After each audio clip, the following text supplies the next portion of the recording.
Have you ever wondered if your choices are truly yours? Every day we make hundreds of decisions, big and small, believing we're in the driver's seat. Take your morning coffee, latte, or Americano. It feels like a simple personal preference, a tiny act of self-expression. You feel in control, but are you?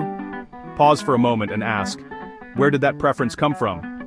Beneath your awareness, countless factors, sleep, breakfast, even ads, shape your preferences.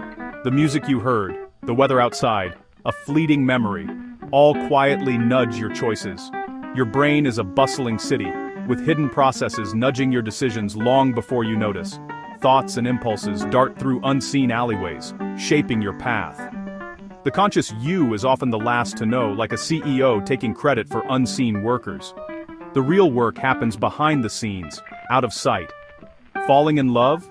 You don't choose it, it just happens, emerging from deep, inaccessible brain regions. Emotions and attractions bubble up, surprising even yourself. The conscious mind is a small boat on a vast ocean, steered by unseen currents. We sense the waves, but rarely see what moves them. So, who's really in charge? If hidden neural processes shape your choices and feelings, are you the puppet or the master? The answer is more mysterious than it seems. The brain's conscious part is just a sliver of the whole operation. Most of what happens is invisible to us. The rest is a secret world, influencing every moment. It's a labyrinth of hidden motives and silent mechanisms.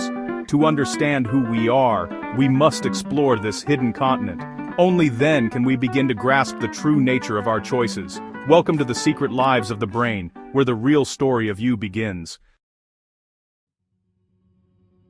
Imagine waking up in your kitchen, the fridge wide open, cold air spilling out, and you're standing there in your pajamas. You have no memory of how you got there, no recollection of leaving your bed or walking through the house. That's the strange and sometimes unsettling reality for sleepwalkers. While your conscious mind is deep in sleep, another part of your brain quietly takes over, navigating rooms, opening doors, even preparing a midnight snack. Sleepwalking shows us that complex behaviors can run on autopilot, guided by unconscious processes, without your awareness or intention. The conscious self is offline, but the machinery for movement, memory, and even decision-making is wide awake and active. This hidden system knows your house by heart, how to twist a doorknob, open cabinets, or even avoid obstacles in the dark, and can execute goals, like finding a snack or pouring a glass of milk, without waking you up. It's not random, it's purposeful, almost as if another version of you is in control. Sleepwalking forces us to rethink what it means to be in control. Who's really in charge when you're not consciously present? It's still you, just a different, hidden part of your mind, operating in the shadows. The brain is like a grand hotel, and sometimes, other guests take the controls. People have driven cars, sent emails, even painted masterpieces while asleep. Astonishing feats that seem impossible without conscious thought. These aren't just simple reflexes, they're complex skills, executed unconsciously, revealing the depth of our hidden abilities. The night wanderer is a ghost in our own machine, a silent pilot flying the plane while the captain sleeps, steering us through the darkness. Our hidden brain is more powerful, mysterious, and capable than we ever realize. To truly glimpse the mind's hidden divisions, consider the remarkable split brain operation, a procedure where the brain's two hemispheres are surgically separated by cutting the bundle of nerves called the corpus callosum. After surgery, patients appear outwardly normal, able to walk, talk, and interact as before. But when scientists run special experiments, they reveal something astonishing. Two independent minds, each with its own perceptions, coexisting in one skull. The left hemisphere is the seat of language and logic. The right specializes in spatial awareness and visual processing. Show a key only to the right hemisphere, and the patient can't say what it is. Yet their left hand, controlled by the right brain, can reach out and pick up the key without hesitation. The right brain knows the answer, but can't speak. The left can speak, but doesn't know what the object is.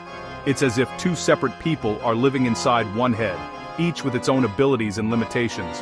When asked why they picked up the key, the left brain, unaware of the real reason, invents a story to explain the action, demonstrating how our minds fill in the gaps. This interpreter function reveals that much of our conscious reasoning is actually post hoc storytelling, making sense of actions after they happen. our brains constantly weave a coherent narrative from the chaos of unconscious actions, creating the illusion of a unified self. Split-brain patients exaggerate what happens in all of us. Hidden parts of the mind initiate actions, and our conscious mind quickly claims credit, believing it's in control.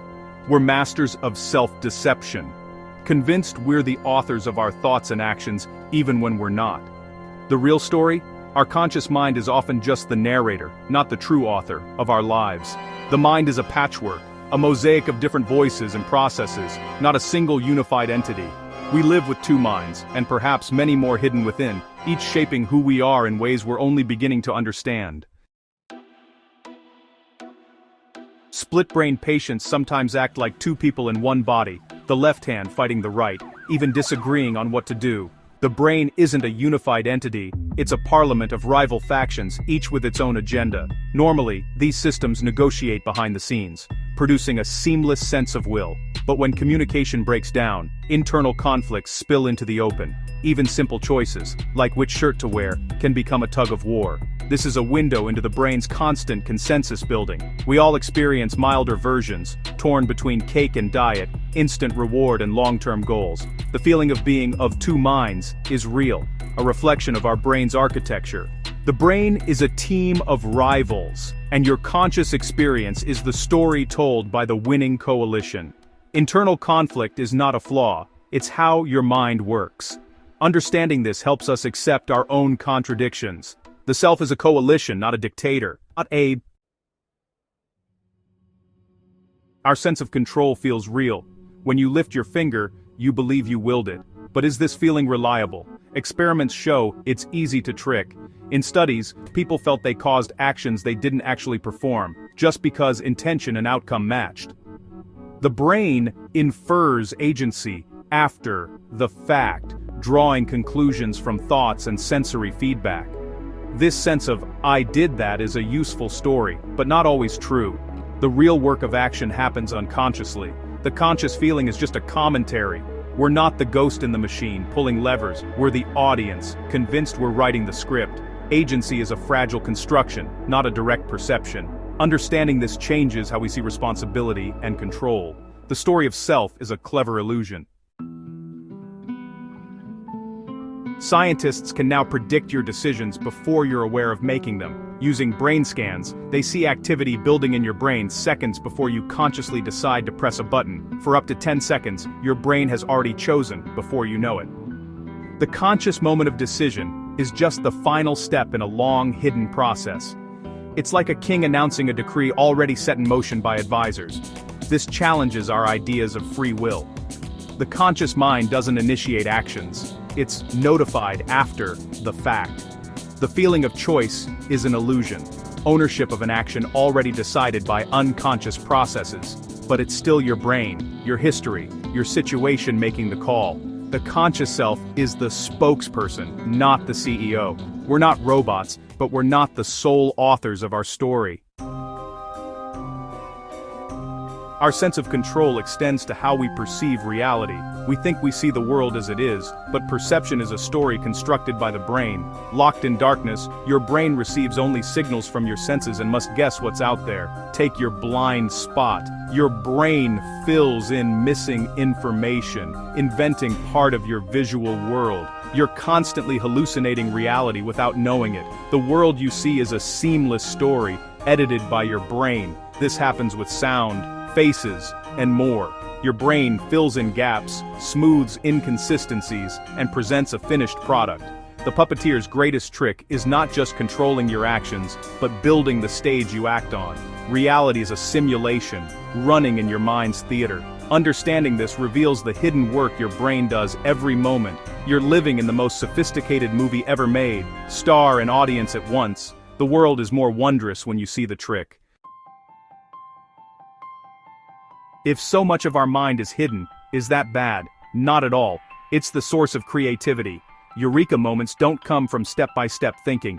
They emerge from unconscious networks working in the background. Your conscious mind is a narrow spotlight, but your unconscious is a vast parallel processor. It's like thousands of researchers solving problems while you're busy or resting. When a solution is found, it pops into consciousness as insight. This is also the secret behind flow. When you're absorbed in music, sports, or writing, your conscious mind steps aside. Highly trained automatic processes take over, tapping into hidden skill and knowledge. Sometimes, the best way to solve a problem is to stop thinking and let your unconscious work. Our greatest ideas and skills flow from the vast, secret ocean within. Embracing this hidden part unlocks creativity. Letting go of control allows deeper intelligence to surface. Realizing you're not the captain of your ship can be unsettling, but it's also liberating. You're not just the conscious narrator, you're the whole system, the hidden machinery, the creative undercurrent, the team of rivals. This isn't a demotion, but a promotion to a grander identity.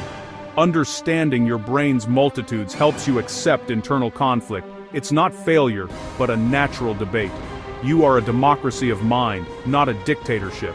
This knowledge encourages humility and awe at the brain's complexity. Your brain performs trillions of calculations every moment to create your experience. It's the most sophisticated machine in the universe, and it is you. Exploring the secret lives of the brain isn't about losing control, but understanding where it comes from. By working with your unconscious, you can foster creativity and self-understanding. Let go of the illusion of total control. Trust the vast intelligence within. The puppet master is not someone else, it's the larger, hidden, wondrous part of you.